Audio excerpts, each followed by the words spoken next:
మోకాళ్లలో గుజ్జును పెంచి నొప్పిని తగ్గించి సర్జరీని దూరం చేసే ఫ్రీడమ్ వాక్. ఏపీ మంత్రివర్గ కూర్పుపై చంద్రబాబు ఫోకస్ పెట్టారు. భారీ మెజార్టీతో గెలిచిన కూటమి సభ్యులతో కలిసి పూర్తి స్థాయిలో కేబినెట్ ఉండేలా కసరత్తు చేయనున్నారు. ముఖ్యంగా జనసేన అధినేత పవన్ కళ్యాణ్ కు డిప్యూటీ సీఎంతో పాటు కీలక శాఖలు ఇచ్చే అవకాశం ఉన్నట్లుగా తెలుస్తోంది.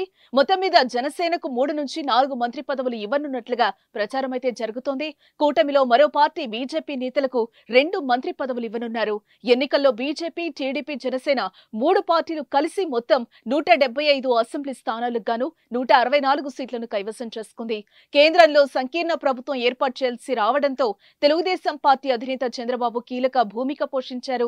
తమ పార్టీ మద్దతుతో మోదీ ప్రభుత్వం ఏర్పాటుకు సహకరించారు. టీడీపీ అధినేత చంద్రబాబు కేబినెట్ కూర్పుపై కసరత్తు చేయనున్నట్లుగా తెలుస్తోంది. ఈ అంశంపై ఇప్పటికే జనసేన అధినేత పిఠాపురం ఎమ్మెల్యే పవన్ తో పాటు బీజేపీ నేతలతోనూ చర్చించినట్లుగా తెలుస్తోంది. ఈ నేపథ్యంలోనే పవన్ కళ్యాణ్ కు డిప్యూటీ సీఎంతో పాటు మరో కీలక మంత్రి పదవి అప్పచెప్పే అవకాశాలు మెండుగా కనిపిస్తున్నాయని పార్టీ వర్గాల్లో జోరుగా చర్చ అయితే నడుస్తోంది. పవన్ సినిమా పరిశ్రమకు చెందిన వ్యక్తి కావడంతో ఏపీలో చలనచిత్ర పరిశ్రమ అభివృద్ధికి కృషి చేసేందుకు సినిమాటోగ్రఫీ శాఖను కేటాయించనున్నట్లుగా కూడా ఓ వర్గం నుంచి గుసగుసలైతే వినిపిస్తున్నాయి. ఏదేమైనా కేబినెట్ లో బీసీ నేతలకు ప్రాధాన్యం ఇవ్వాలని కూటమి నేతలు భావిస్తున్నారట. ఎవరికి ఏ శాఖలు వరిస్తాయో తెలియాలంటే చంద్రబాబు ముఖ్యమంత్రిగా ప్రమాణ స్వీకారం చేసే వరకు వేచి చూడాల్సిందే.